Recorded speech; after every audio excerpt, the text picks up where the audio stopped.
When I'm on a scene, all the boys gon' jock and ask me what I'm wearing cause I'm smelling real hot. I tell them that it's scent bird and now I gotta stop. What? Baby, I was jamming, but now I'm tired. But anyways, Scentbird. Y'all already know it's a fragrance subscription service where you can choose from over 600 fragrances with a new order coming through every single month. Matter of fact, let me tell you what I got this month. It's Rosie by Rosie Jane. This scent is so sexy. Oh my gosh. Some people have said they like it for their meditation scent. But baby, it don't make me want to meditate at all. You know what I'm saying? Make me want to say, come on. Confessions of a Rebel by Rebel Rose. This scent is just delightful.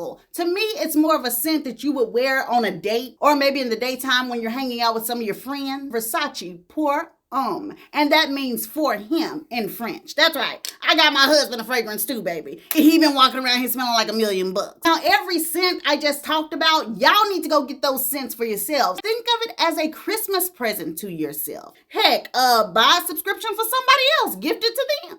They will be thankful if they even get 1 month because look how much liquid is in the bottle. Like, ain't nobody finna use all that doggone liquid within a month. You certainly will be getting the bang for your buck, especially right now because, see, you can scan the QR code on the screen or you can click the link below. And if you use my coupon code, you will get 55% off of your first month of Scentbird. That's just $8.47 for your first month. It's just $16.95 a month after that. Y'all go sign up today. All right, y'all, let's jump into it. This is Ashley with Ashley Says So, and I am back with another old Hollywood scandal video. And Miss Tanqueray ain't really Hollywood, but she is show business, honey. And if you guys watch my Vicky Morgan video, then you would know that Tanqueray led a very interesting life. And baby, I'm telling you, this is a very entertaining story to tell. Let's get to it. All of my videos are for entertainment purposes. Everything in them is rumor, gossip, and scandal that I get from books, word of mouth, on TV. Let's get to it. Stephanie Johnson, aka Tanqueray, was born either in or very close to Albany, New York, either sometime in 1943 or 1944. And I'm gonna go ahead and call her Tanqueray from the beginning because it just makes it easier. And I want to go further to say that I don't really know Tanqueray's parents' names, and it's possibly because she herself doesn't really like to divulge that information. And I think it's because her mother and father, especially her mother, you know, they might have been pretty prominent people. I mean, they didn't just have huge money, but at the very least they were middle class or maybe even upper middle class. As a matter of fact, her mother was an assistant to the governor of New York,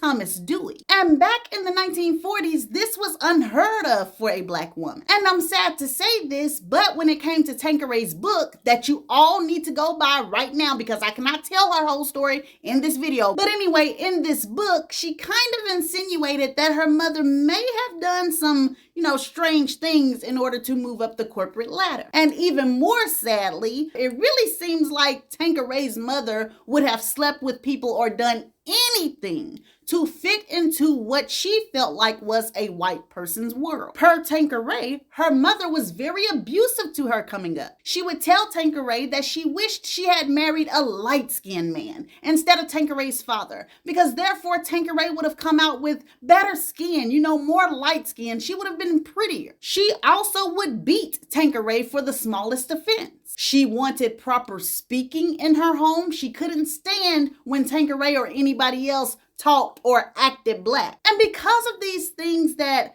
she was doing to Tanqueray hated her mother. And unfortunately, gossip claims that she still hates her mother very much today. And as we get deeper into this story, you can kind of see how this was brought about. Now, as far as Tanqueray's father, she said that he kind of just was there. You know what I'm saying? He didn't really have a relationship with her. The man just went to work. He brought his money home and then he went off about his business, probably sitting in an office or something somewhere. He really didn't have much dealings with her or her mother. So therefore, when they divorced, when Tanqueray was about 9 years old, I believe, she said she told her mama she didn't care. You know what I'm saying? It didn't affect her at all. Now, even though Tanqueray's mother allegedly treated her like trash, baby, you would never be able to tell it from the outside. Honey, Tanqueray's mama would have Tanqueray and herself dressed to the nines. She only shopped at the very expensive stores that wealthy white women shopped at. She had a different hat different pair of leather shoes for every day of the week. You know, whatever white women did, she wanted to do too. As a matter of fact, she even put a little Tanqueray in a ballet class.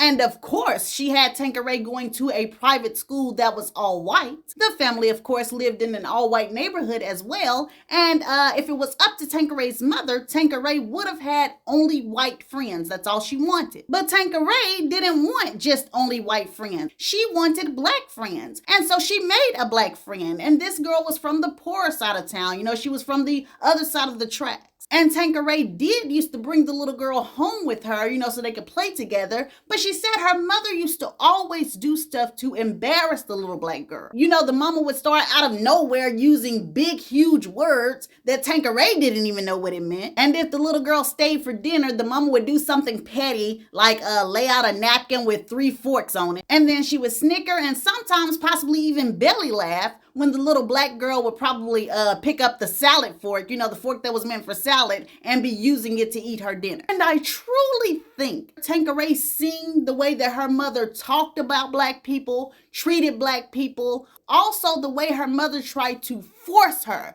to ingratiate herself with the white world. I really think all of this right here made Tanqueray want to go the total opposite direction from what her mother wanted. She wanted to be a regular black girl in order to shame her mother. As a matter of fact, when Tanqueray got to high school, she demanded that her mother put her in a black high school instead of keeping her at that private school. And this was a terrible mistake because not even a few days in, baby Tanqueray was getting her head beat in, child. She said them black girls had her laying all across that doggone ground, busting her in the face, pulling her hair out, and just doing the most, jealous. And this wasn't the only time. If I'm not mistaken, like that whole first week, every single day of the week, Tanqueray would be getting beat up. And I'm sure her mother got a little satisfaction out of this, you know, feeling like, and she'd learned her little lesson and basically expecting Tanqueray to come back and beg to be at the white school, but Tanqueray did not. She stayed to prove a point. She stayed to spite her mother. Now, unfortunately for Tanqueray, at that black school, honey, there was a species that she had never encountered before. You know, them smooth, fine,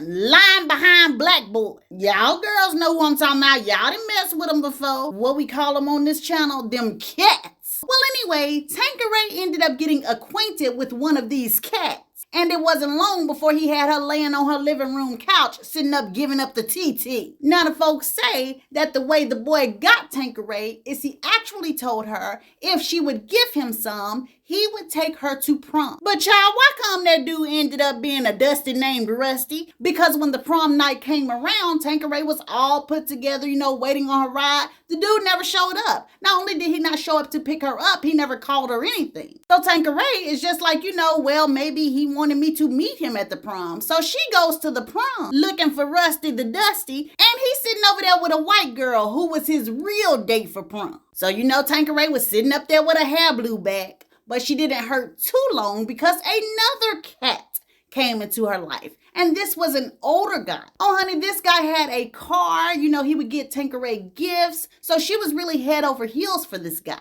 And very soon, she ended up getting pregnant. Now, most of y'all, just like me, expected Tanqueray's new boo to be going with the wind when he found out she was pregnant. But actually, he did the total opposite. The guy burst into the house with a big fake wedding ring. And he told Tanqueray's mother not to worry about anything. You know, he wanted to marry Tanqueray. He wanted to be a family. He wanted to be there for his child. In fact, he said he wanted to move Tanqueray to New York and there they would get an apartment together. And he said he was searching for an apartment at that moment. So he ended up leaving, going out of town to New York and, telling Tanqueray and her mother that he would be back for Tanqueray and the baby. So a couple of months passed and Tanqueray moved to New York to join her soon-to-be husband and found out the man couldn't be no husband to her because he was already a husband of somebody else. Woo, child. Turns out the man was not only married, also had children, and told Tanqueray as much as he thought and believed he was going to be able to leave his wife and children by the time she came to New York. You know, he just couldn't do it. He just couldn't leave them. So now Tanqueray, who had just turned 18 years old, was in New York pregnant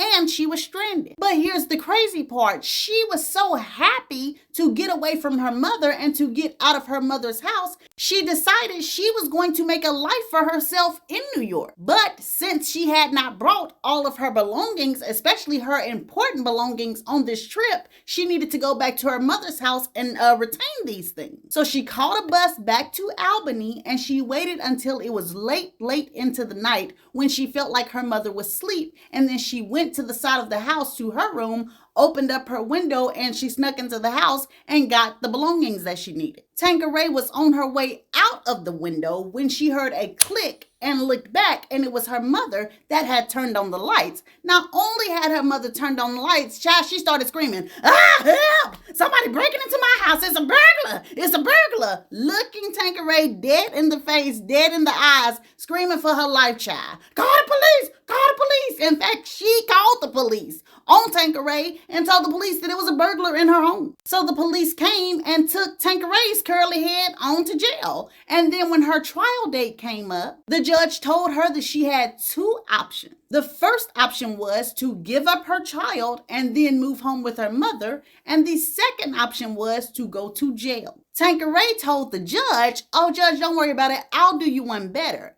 I'll give up my baby and I'll still go to jail." She claimed that the whole courtroom as well as the judge kind of gasped. But, that's just how much she disliked her mother. She wanted to get away from that woman. Rumor has it Tanqueray's prison stay wasn't terrible because she ended up befriending a Jewish girl and having a Jewish girl give her money, do things for her, protect her, because she promised to sleep with the Jewish girl. So Homegirl's commissary was full for the whole 6 months or the year that she was there. Now, after that first year, Tanqueray actually came up for parole. But get this, her parole was denied because her mama was now sleeping with the head of the parole board. And she was able to persuade him to deny Tanqueray's parole. I guess she wanted to teach Tanqueray a lesson. And now you're probably starting to see why Tanqueray possibly still has so much hatred towards her mother. Thank goodness Tanqueray had made a lot of friends and a lot of connections in prison, even with the warden, because the warden felt like this wasn't right. And so the warden ended up forging a document that said that Tanqueray was approved for parole, and the judge released Tanqueray. Once Tanqueray was free, she immediately shot back up to New York City, and there she ended up living in a boarding house for a while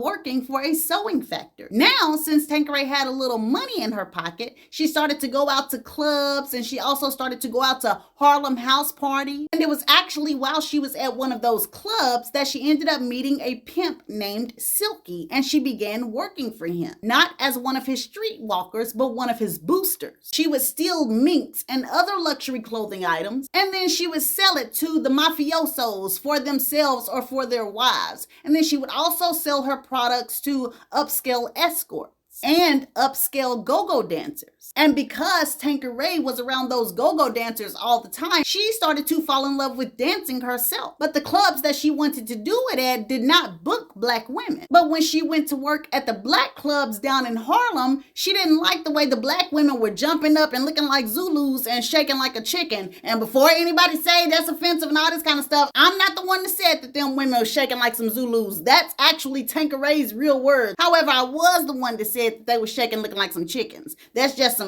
said so sprinkle. Let's move on. So anyway, Tanqueray still ended up boosting and selling furs, and she ended up meeting Vicky Morgan, and they became like this. And it was actually Vicky that started to kind of introduce Tanqueray to the ins and outs of sex work. And although Tanqueray never did decide to become a sex worker herself, she would sometimes accompany Vicky to some of her sessions. And one of those sessions, like I told you in the Vicky Morgan video, was with Vicky Morgan and Alfred Bloomingdale. And y'all know how Tanqueray was supposed to act like a servant, making sure she refilled everybody's drinks. And then he was supposed to grab her by the neck, take her, and lay her across his lap and spank her. Well, Tanqueray actually said she was going to let him spank her, but he was supposed to spank her with a tie, a necktie. But while she was laying there, she all of a sudden felt a whip go across her behind. So this scared her. She felt like this situation was going much too far, and so she took her money and she left. But even though this situation was off-putting for Tanqueray, this still did not stop her from hanging around with Vicky Morgan. Gossip claims one time Vicky Morgan ended up messing around with one of the Temptations, and Vicky brought Tanqueray along so Tanqueray could get with one of the other Temptations. Well, after the show at the Copacabana, the whole group ended up going to an after-hours club, and Tanqueray ended up being paired with Dennis Edward. And I really wish I could find out who Vicky Morgan was there with,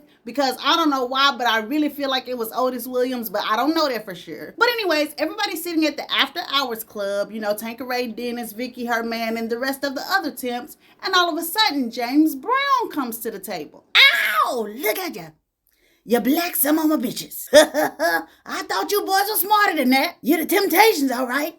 You're sitting here getting tempted by this white girl. You see, this is the reason we can't get nowhere now. Man, all these fine black women running around here. And you sitting there with a cracker? And this was one of the last things James Brown was able to get out of his mouth before Tanqueray said, "Cracker? What you mean, like that cracker be Jerry Miller that's sitting up in your hotel room right now?" Baby, once again, James Brown's curls fell into that little old Chinese woman hairstyle. Because it was very true. He was messing around with a white woman named Jerry Miller, and she was at his hotel room at that instant. Honey, the folks say James Brown and his sweated out perm couldn't get out the club fast enough. And after he left, everybody at the table started laughing and resuming their night out. Once the whole group left the club, they ended up going back to the hotel suite. And Dennis immediately went into the back room and then came back up to the front room with the silk leopard print robe on that was half open so somebody could see what was going on. Child, say the man was making the robe jump up and down to indicate that he was ready. But Tanqueray was no escort, and so she ended up excusing herself for the night and leaving Vicky in the room with everybody else and going on about her way. Now, believe it or not, it was Vicky Morgan who helped Tanqueray achieve her dream of dancing. Story says one day they were just sitting around talking, and Tanqueray kept on talking about, how much she wanted to be a go-go dancer, and that's when Vicky told her, well, when you enter the ad in the newspaper and you call them, ain't nobody got to know you black. They won't be able to tell by the way you talk. And so that's what Tanqueray did. And so Tanqueray goes to the audition and she introduces herself, and before the guy can really say anything about her being black, she ends up taking the stage. She gives the best performance of her life, moving that booster round and round. She is shaking those hips, and when the audition is over, the man tells her, usually we don't hire Negro women, but I'm sure I can find somewhere for you. And so Tanqueray, who is actually still going by the name Stephanie at this time, becomes a go-go dancer. She immediately started to make a name for herself. She would come out there with the best costumes. She made her own stuff, so she would encrust rhinestones and diamonds and stuff everywhere. It looked like sunshine was coming from a TT and all this kind of stuff. And just so happened she had a friend who was heavy set who asked her to make some lingerie, and Tanqueray was great at it. The next thing you know, she is making plus size lingerie for everybody. A word gets around so far that she starts getting orders from like Italy, France. Like Tanqueray is making some bank, and pretty soon even more bank starts knocking at her door with the last name Rockefeller. Her Tanqueray, one night after she was leaving the club, a white guy in a fancy car pulled up next to her, and he tells her that his boss is thinking of working with her. She goes to a hotel suite to meet with this man whom she says was a Rockefeller, and he starts telling Tanqueray that I am going to make you a very wealthy woman. And he tells her it is because in the next 20 to 30 years, American women are going to get fatter and fatter because they're going to get addicted to snack food. This is what this man tells her, almost like it was planned. Don't they seem kind of planned to y'all? But anyways, this is what he tells Tanqueray. He knows this is going to happen, and he tells her, of course, that he's going to have to take his big old percentage of it. But he tells her that just comes along with the game because I'm the one that can put you in touch with these department store owners. Then she says they're ironing out the details. Mr. Rockefeller tells her the next month that he would fly these department store heads in. But while he's talking, he starts to walk up behind her. Act like there's somebody behind me. He puts his hand on her shoulder and he starts kind of rubbing low and low and low, Then he says, but, even though these department store bosses are coming in, things will go a whole lot smoother. They'll be more willing to work with you if you were willing to sweeten the deal, for me and them. Tanqueray was not a fool. She knew exactly what he was talking about, what he wanted. But per Tanqueray, she was not a sex worker. She kept her dignity and she told Mr. Rockefeller, I'm sorry, if that's part of the deal, I can't do it. And of course, like wealthy men do, deal off the table. Since this was the case, Tanqueray went right back to what she was doing, making plus-size lingerie and dancing as a go-go dancer. And throughout the rest of the 60s, she amassed a very good following when it came to her dancing, but there was one follower who stood out. His name was Carmine. Carmine not only stood out from the rest of her followers, he wooed Tanqueray, took her to the beach, took her to Martha's Vineyard, and so Tanqueray fell deeply in love. As a matter of fact, for about 5 years, Tanqueray and Carmine were inseparable until Carmine suddenly started shaking in the hands and feet. All of a sudden, his skin was clammy and sweaty and stuff all of the time. All of a sudden, his stomach was nervous. He was acting nervous all the time. And Tanqueray ended up finding out it was because Carmine had been on drugs that whole 5 years. He had been shooting heroin. He was shooting between his toes. And so this revelation that the man that she loved and thought she was going to be with forever was on drugs was heartbreaking for Tanqueray, but she did not want to be with what she called a junkie. She was done with Carmine, but Carmine was not done with her. Per Tanqueray, he tracked down where she lived and he would beat on her door all hours of the night, but she would not come back to him. And so one day while Tanqueray was at work, Carmine walked into the club and he pulled a gun out and put it right at her face, telling her that she belonged to him. But right before he could pull the trigger, the bouncers came and tackled him to the ground. Now, to move the story along, now that Tanqueray was fully done with Carmine, she was also very close to being done with go-go dancing as well.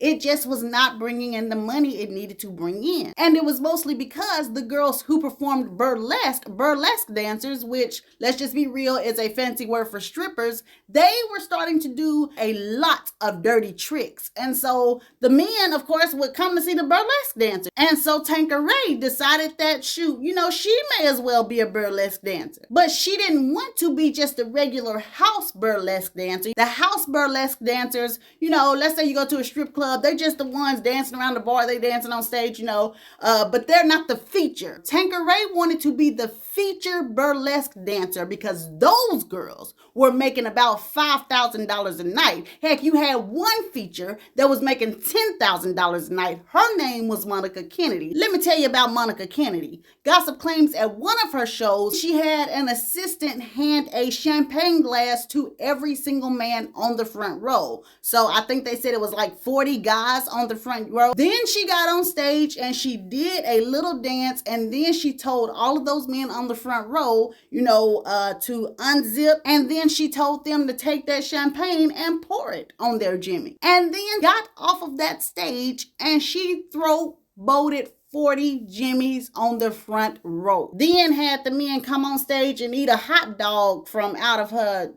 child. And listen, if y'all go look up pictures, especially unfiltered pictures of Monica Kennedy on the internet, you guys will be able to see exactly what she was doing. The pictures are there, baby. But anyway, Tanqueray didn't want to be that. She just wanted to be a burlesque dancer that could dance real well and maybe perform some tricks, but not anything like that. And she also didn't want to stick anything. And so she knew that she probably would never be making $10K a night, but she knew that she probably could at least make $5K a night. And so she worked hard as everything to become a feature burlesque dancer. The first thing she did was made her gowns glorious. She wanted to look like a queen when she hit that stage. And then she started to find little tricks that she could do. First, she started dancing with a snake. And she said on stage, this was a good gimmick for a little while. while. But then when she started being invited to dance for personal parties, child, the men would be sitting up there running away from the snake, child, and running away from Tanqueray too. So she got rid of the snake. And then she became a sword swallower. But this trick also did not have staying power. And then Tanqueray found it. She found her signature trick, her signature move. And Tanqueray quickly became the reason that people started to say that black women produced chocolate breast milk. Let me tell you about Tanqueray's new little trick. She would get on stage and she would dance regular for about 5 minutes. Then she would wink at the DJ and he would start to play, I love to love you, baby. And towards the end of that song, when Donna Summer really started to kick in the screams and the moaning and all of that good stuff, Tanqueray would rip off those pasties and she would have baby bottle nipples on her chest. And I don't know if she had something to squeeze in her hands. All I know is from those baby bottle nipples, chocolate milk would start squirting out. Baby, those men loved it. They ate it up. Do you hear me? These men hollering and clapping, standing up in the seats, sitting up there holding their mouth open, trying to get some of the chocolate milk. Some folks taking full-blown showers in the chocolate milk. Then they rushing up on stage trying to drink some chocolate milk from the source. And of course, the black men in the audience, although they loved it, they knew that this was just a gimmick. They had a good laugh. But them white men, it just blew their mind. They sitting up there trying to stop black women on the streets. Tell me can I have some stuff that's in your boobs? I heard it was chocolate. Sir, that stuff ain't real. So like I said, Miss Tanqueray is a lot of the reason why black women had to battle that stereotype. But baby, she was making bank. And she quickly became one of those featured dancers. Baby, I'm talking about one of the higher featured dancers. Oh, she was very hot stuff. They would have her doing personal parties for full-blown police stations, for the firefighters, in the Wall Street office after hours. And then she became even hotter because she ended up being close friends with adult film star Gloria Leonard, and Gloria Leonard ended up coming out with an adult magazine called High Society. And she wanted Tanqueray to be one of her models in this magazine and to pose, in the nude. But Tanqueray, she wouldn't do that. So Gloria Leonard said, okay, that's fine. You don't have to pose, but how about you write a sexy column for me? And so Tanqueray was like, okay, I'll give it a shot. And so she started a column called Tanqueray's Tattletales. And the woman started lying through her teeth. Child, Tanqueray started writing stories talking about how she went to the laundromat and then a single man walked in and he was very fine. And, she walked up to him and said, what about it, daddy? You want to put it on me? And right at that moment, the man ripped her clothes off, and put her on top of the washing machine and all this kind of stuff. Then she wrote stories about how she gave up quickies in the grocery aisle and just making up all kind of stuff. But the men bought it. And they were like, who is this woman? That she is my fantasy. And this brought men from all over, even other countries, to her show. And so throughout the 70s, goddess Miss Tanqueray soared above the heavens, honey, and she brought in so much money. And really she soared up until the mid 1980s as well. And then as it got to the late 80s, early 90s, things started to slow down for her. But Tanqueray did not miss a beat. When she didn't get that many calls for a show to do burlesque, she started working as a phone sex operator. And y'all out to see how she described one of her phone calls. It is hilarious and scandalous. And I definitely can't describe that. But after her career as a phone sex operator, Tanqueray started to get very involved with like the House of Extravaganza, the ballroom dancing, that the young gays were doing. She would a lot of times help them with their outfits, make their outfits. And not only was she making outfits and costumes for the young gays,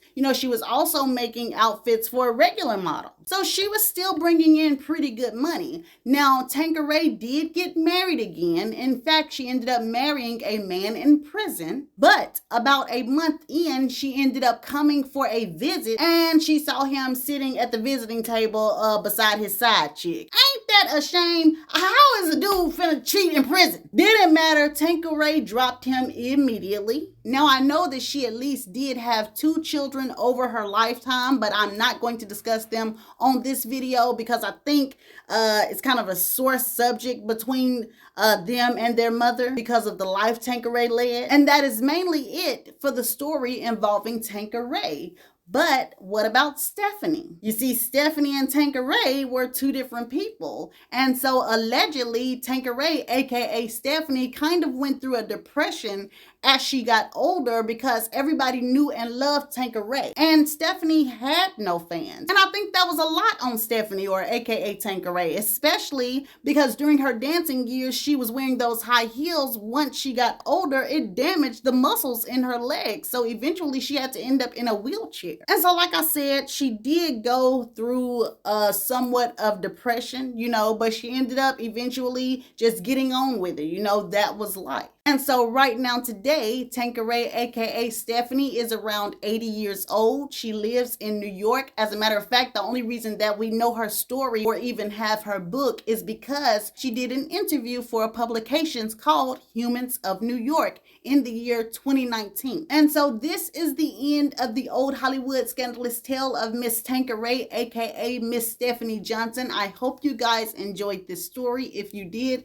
hit the like button. If you're new here, please subscribe. If you've been sitting here just watching videos, please subscribe, y'all. Please subscribe to help me out. But once again, I appreciate you guys. Thank you for watching. I'll be out with another video soon.